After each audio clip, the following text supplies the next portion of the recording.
effectivement, je vais vous proposer une vision complémentaire de ce qui a été vu. C'est plutôt la façon dont on peut éventuellement exploiter la caisse de résonance des réseaux sociaux, effectivement, à partir d'avis clients. Sachant que le métier d'interview, c'est de recueillir des avis de façon générale et de permettre finalement d'exploiter et d'utiliser tout ça. Alors, je vais passer assez vite sur la présentation d'interview, ça c'est bon. Voilà. Moi, j'aime bien présenter ça souvent quand je parle aux clients. Je dis voilà, en gros, nous on va essayer de travailler sur la partie basse et de faire ressortir ce qui n'est pas facilement visible et qui peut vous éviter des problèmes. On va passer. Bon, ça c'est pareil, je vais passer. C'est ce qu'on fait. Hop. Toc, voilà. Alors sur la partie réseau social proprement dit, bon, la première chose, je ne vais pas le redire. Hein. Alors je crois que c'est 1,23 milliard, je ne sais plus, vous avez dit 1,15 milliard. Hier j'ai vu 1,23 milliard. Donc c'est juste hallucinant. La boîte elle a 10 ans, ils ont fêté, je pense, plus que nous d'ailleurs, leurs 10 ans il n'y a pas longtemps. Et c'est 6% des dépenses publicitaires mondiales sur le net et 20% sur les mobiles. Effectivement, ils drainent. On voit bien que voilà, c'est une espèce d'énorme masse, une espèce d'Internet 2. Ils attirent énormément d'argent à travers leur puissance, tout simplement, et leur présence. Donc ça veut dire que ça brasse, quoi. Il y a beaucoup de choses qui se passent. Là, je parle de Facebook, mais c'est vrai sur les différents réseaux sociaux. Et en 2003, ils ont inventé le like. J'adorais ça quand j'ai vu ça, parce qu'ils ont inventé le like. Et c'est tout bête, mais de dire, tiens, j'aime. Et ça a un impact fabuleux, c'est-à-dire que ça a fait exploser les connexions à Facebook, et ça a donné encore de la... Et surtout, ça a montré que, finalement, l'avis de quelqu'un, si je dis j'aime ça, ça a plus de valeur que toute la pub que je peux faire, etc. Et notamment, ce qui est intéressant, c'est que ça permet comme ça, effectivement, à des entreprises de se retrouver de chercher maintenant à multiplier les likes. Moi, j'ai rencontré des sociétés il n'y a pas longtemps, elles achètent des campagnes pour faire mettre des... Donc ça ne ressemble plus à rien. Enfin, je veux dire, quelque part, c'était une super invention, donc les gens cherchaient à avoir des likes, puis au bout d'un moment, finalement... Mais en tout cas, l'invention du like, dans le sens du réseau social, c'est-à-dire, moi j'aime ça, ça a fait exploser le truc. Et ça, je trouve ça assez intéressant, puisque ça a une espèce de valeur, entre guillemets, que représente l'autre par rapport à mon produit, etc. Ça montre aussi la puissance du fait qu'on ait des animaux sociaux en général. Alors l'idée, c'est est-ce que je peux utiliser ou pas cette espèce de puissance, cette masse de façon générale, sur les réseaux sociaux, pour moi, il y a 3 mots-clés. C'est-à-dire que beaucoup de gens pensent que, bah tiens, oui, il faut être sur Facebook, quoi. Il faut qu'on soit sur Facebook, il faut qu'on soit sur Twitter. Le problème, il n'est pas vraiment là. À quoi ça sert? Il y a 3 mots-clés pour moi qui sont tout simples autour des réseaux sociaux, extrêmement basiques. Hein. Le lien, le partage et la participation. Donc si je veux, moi, entreprise, ou d'une manière ou d'une autre, utiliser ces réseaux, il faut que je me pose ces 3 questions. Est-ce que je vais développer du lien? Est-ce que je vais chercher à faire du partage? Donc je ne sais plus qui a dit ça, mais je veux dire, je viens sur un réseau social, je me présente, je donne, je prends, je donne, je prends. Bref, il y a cette notion de partage. Et le 3e point qui est important, c'est la participation. C'est-à-dire qu'il va y avoir un effort à faire pour pouvoir dire qu'on fait des choses, etc., etc. Donc le réseau social, effectivement, en tant que tel, c'est un outil très froid. Et puis ce qui va faire du carburant, c'est des choses comme ça. C'est-à-dire je crée du lien, je partage et je fais de la participation. Donc si vous voulez, vous, en tant qu'entreprise, réfléchir par rapport au réseau social, posez-vous, pour moi, ces 3 simples questions. Est-ce que j'ai des choses? Est-ce que je veux faire du lien? Comment je vais le faire? Je vais partager. Qu'est-ce que je vais partager? Et je vais participer. Qui chez moi peut participer?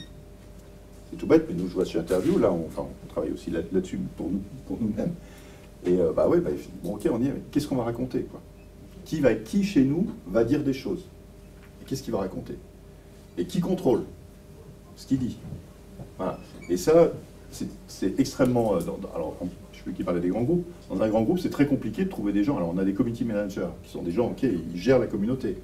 Mais qui crée le contenu? Est-ce que c'est eux? Est-ce que c'est quelqu'un d'autre? Est-ce que c'est une agence de com extérieure? Est-ce que simplement je route des news que j'ai déjà balancées sur mon site web, etc., puis je balance tout partout en même temps? Voilà, donc moi, à mon avis, de mon point de vue, c'est tout simple. Si on n'est pas capable de répondre à ces 3 questions par rapport au réseau social, il ne faut pas y aller, quoi. Enfin, moi, c'est de mon point de vue. Quand j'y allais en tant qu'entreprise, c'est pas la peine.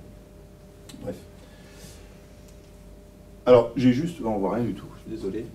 J'avais pris j'étais allé sur le site de la FNAC pour regarder comment justement il y a Facebook, ils ont une page Facebook, et voilà, aller sur Facebook, etc.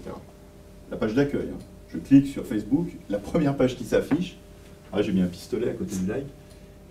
Alors la FNAC Rennes, je vous lis parce que vous voyez pas, la FNAC Rennes ne répond jamais au téléphone, bien sûr l'appel est surtaxé, les nombres de concurrents ne facturent pas l'appel et ne se font pas attendre. Conclusion, si vous voulez un service en majuscule, message personnel pour la FNAC, cherchez le mot de sens dans le sectionnaire, appelez ailleurs. Première page, hein, poum. Non aux imposteurs de la pensée unique, merci la FNAC, bon, je sais pas ce que c'est que ça. Ça fait 21 jours que j'attends le remboursement de ma commande. Voilà. Bon, je veux dire, moi je suis la FNAC, enfin je connais la FNAC, je me dis est-ce que j'ai vraiment envie de bosser avec eux, quoi. Alors, si c'est la FNAC, encore, il y a une image, etc. Mais si c'est votre entreprise à vous et que vous n'avez pas maîtrisé vraiment le truc, ça va être compliqué après. Hein. Et surtout, ces gens-là, je les crois beaucoup plus que le service marketing de la FNAC, qui juste à côté, où la page d'avant me disait le service FNAC, 100% garantie. Et lui, je le crois plus bizarrement. Donc, et peut-être, alors maintenant, parce que vous savez, c'est peut-être des faux, hein. C'est peut-être des gens qui ont été payés par un concurrent pour raconter des trucs, on ne sait pas. Mais je le crois plus. Bref, donc tout ça pour dire que il faut faire attention. Voilà. Et c'est, enfin, voilà, c'était il n'y a pas longtemps, hein, je suis juste tombé là-dessus, je ne sais pas s'il y a la date, mais enfin, c'était vraiment très récent. Et c'est la première page. Hein. Alors donc, cliquez sur Facebook, la FNAC, paf. Bref. Alors, nous, on essaye de voir un peu qu'est-ce qu'on peut faire de simple, finalement, de très simple, pour utiliser un peu le réseau social. Donc, on a suggéré, enfin, on a développé un produit, mais enfin, c'est plus une idée de base, toute simple, de dire, ben, d'abord, la première phase, c'est de recueillir. Donc, essayons de trouver les moyens de recueillir. Ça, c'est notre métier de base, interview. C'est-à-dire, on va essayer de recueillir l'information. De recueillir au maximum et dans tous les endroits possibles. Alors ça peut être avec du flashcode, ça peut être à un moment donné... l'idée qu'il y a derrière aussi, c'est de dire je vais donner à mes clients des canaux pour qu'ils s'expriment avec moi plutôt qu'ils s'expriment éventuellement ailleurs. Et effectivement, la FNAC, non, il s'exprime ailleurs, mais je le mets en plus sur mon site web. Donc mais là, je vais déjà essayer d'organiser mon recueil, pour faire simple. La phase 2, c'est effectivement l'analyse. Alors l'analyse lexicale peut être un outil extraordinaire. Et effectivement, en général, le truc tout simple, c'est de dire, bah, tiens, est-ce que vous êtes content ou pas? Alors, il y a des choses qui s'appellent le Net Promoter Score, le NPS, vous voyez ça partout maintenant, c'est la notion de recommandation. Mais c'est de dire, bon, bah, déjà, je vais essayer de recueillir, tout simplement, puis de me faire une idée, une jauge, sur ce que pensent les gens de mon entreprise.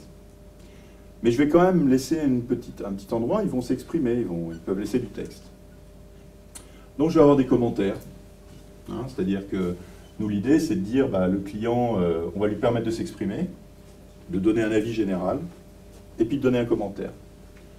La seule originalité qu'on va ajouter, donc jusque-là, franchement, il n'y a rien de nouveau, la seule originalité qu'on va ajouter, c'est ce petit bouton-là, qui va être tout simplement de permettre à l'entreprise, qui utilise ce genre d'outils, de pouvoir se dire, ah, tiens, ça, j'ai envie que ça apparaisse sur mon réseau social à moi, sur ma page Facebook de mon entreprise.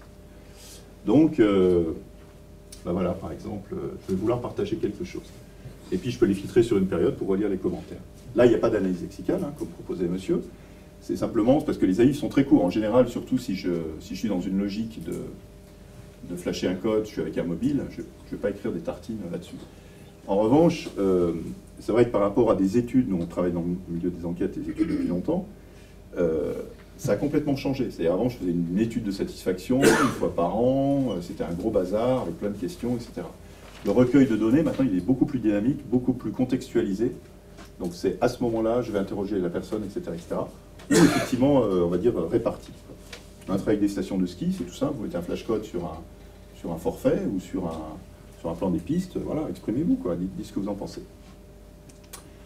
Et donc la phase 3, tout simplement, donc première phase, je publie, la deuxième phase, enfin je recueille, pardon, la deuxième phase, j'analyse, la troisième phase, c'est là où on va dire, on va essayer d'apporter un petit plus, nous, tout simplement, par rapport à un réseau social, c'est qu'on va partager, c'est le bouton partager.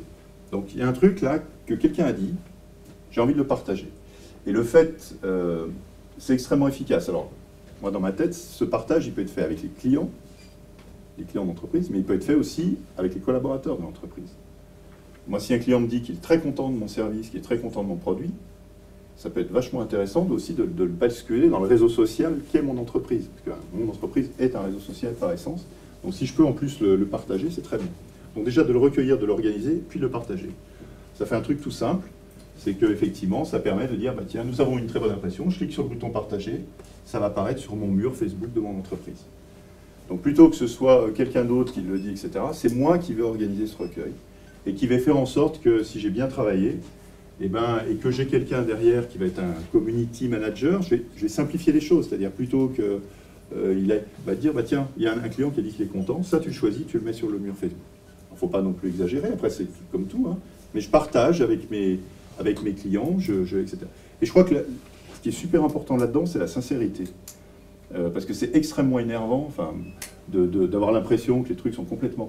Donc, il ne faut pas forcément dire que tout le monde est beau, tout le monde est gentil, mais voilà, et puis montrer qu'on a répondu, et puis, etc.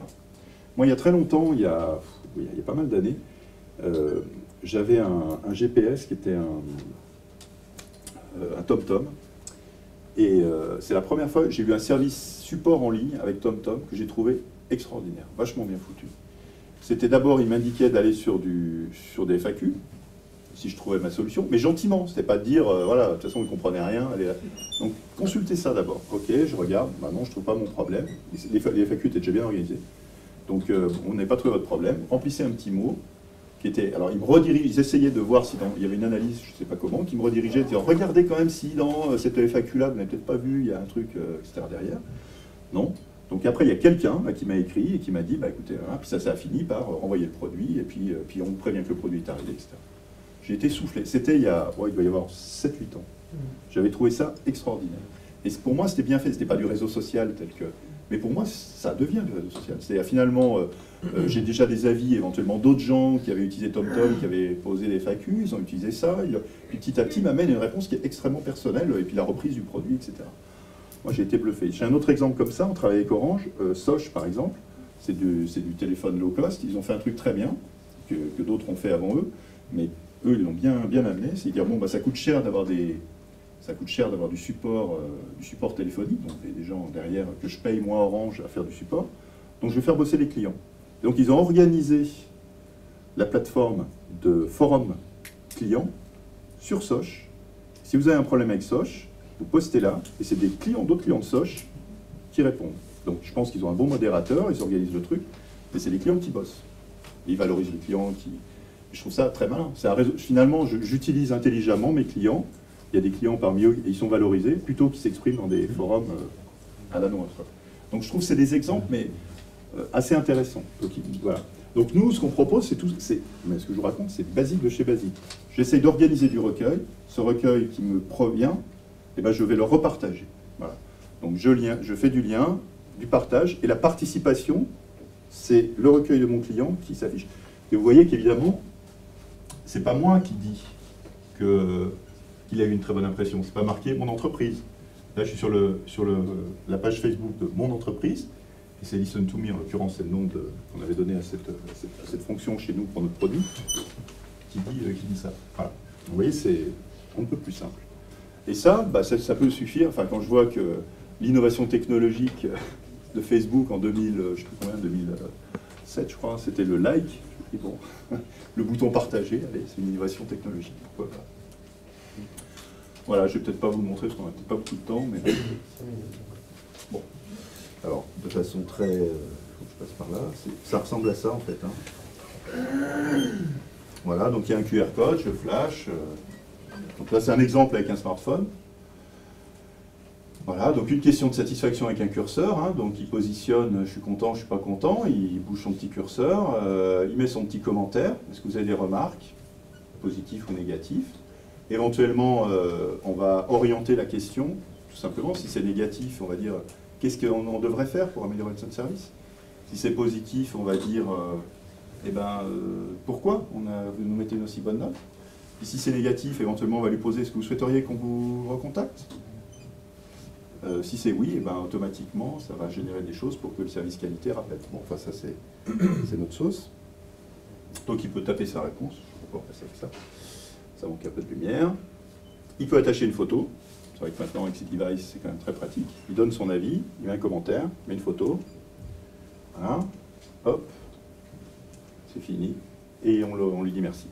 Et on lui dit merci, et on retombe après dans ce qu'on a vu. C'est extrêmement simple. vous pouvez faire ça, enfin c'est très facile à mettre en œuvre. L'idée c'est en fait d'agréger en fait des fonctions qui existent pour permettre à l'entreprise. L'idée qu'il y a derrière, c'est de dire finalement vous avez toutes les briques, en les assemblant de façon un peu intelligente, là vous allez pouvoir utiliser le réseau social comme un vecteur, mais de choses qui sont, si je reprends, qui sont réelles. C'est-à-dire j'utilise pas Facebook pour envoyer ma newsletter que j'envoie déjà par mail, par web. Alors moi, pour peu que j'aime la marque, je suis inscrit à la newsletter, donc je la reçois par newsletter, je vais la recevoir par Twitter, je vais la recevoir sur Facebook.